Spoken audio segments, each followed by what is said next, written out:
परंपरा एवं संस्कृतिर उड़िला ध्वजिया दंड यात्रा रे भयंकर गंडगोल एवं उदंड होई पड़िले दंडुआ। गंजाम सिंदुरापल्ली गांव में पंचुदंड चलता समय दुई दलर दंडुआंक मध्य गंडगोल घटी। हिंजिकाटू एवं पुरुषोत्तमपुर दंडुआंक भितर होईछि प्रबल मारपीट। गंडगोल समय वीडियो सोशल मीडिया रे भाइराल हेबारे लागिछि।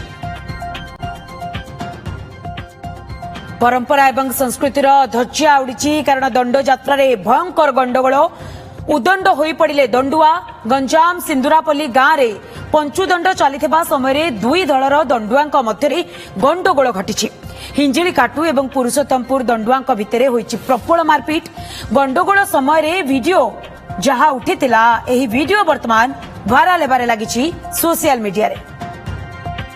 ए संपर्क में अधिक सूचना पाई आम सहित Brahmapur bureau chief Ashok Brahma phone line जोड़ी। अशोक, पूरा घटना एक्जाक्टली कौन घटीथिला? ये गंडगोल कौन पई, मारपीट कौन पई? समस्त हाथ में ठेंगा भी रही, बाड़ी भी रही एवं गोड़ागोड़ी होतुबार ये वीडियो वर्तमान सामना को आसी।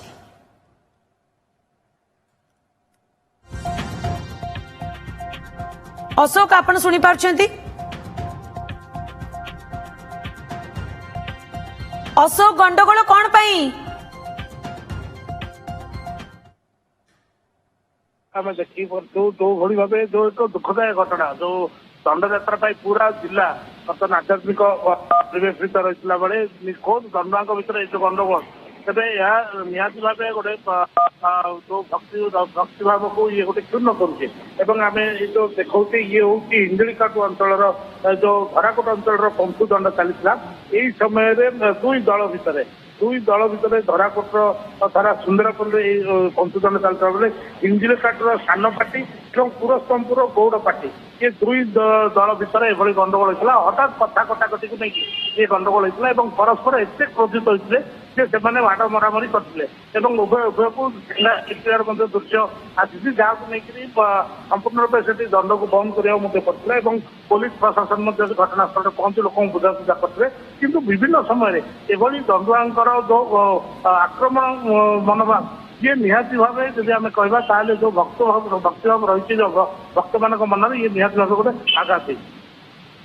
ओके, जो माने एथिरे गुरुतर होइचंती सेमानकर अवस्था वर्तमान कौन रही एवं यार भितर जेतेबेले संस्कृतिर एवं परंपरार ध्वजा उड़ी पुलिस घटनास्थल को आसिलानी कि पुलिस कौन पदक्षेप ग्रहण करिछि?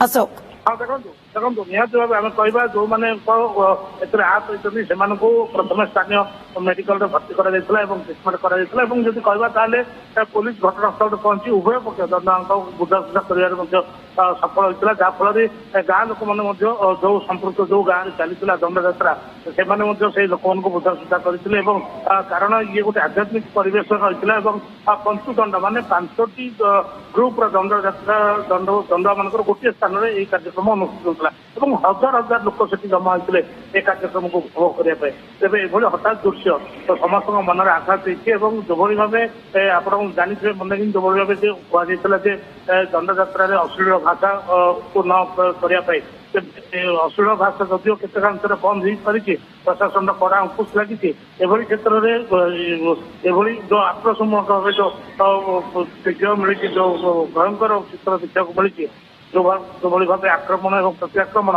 यह निहाती भाव गोटे दुखदायक घटना और दंडुआ मान से संयमता रक्षा करवा यह निहाती भाव गोटे आवश्यक हो पड़े। ओके, स्थिति उपर नजर रखि अशोक, बहुत बहुत धन्यवाद आपनकर समस्त सूचना पाई। For every occasions, brand new collections of rings, new designs of necklace, our latest collections best at Ritvika Gold and Diamond, Master Canteen, Bhubaneswar.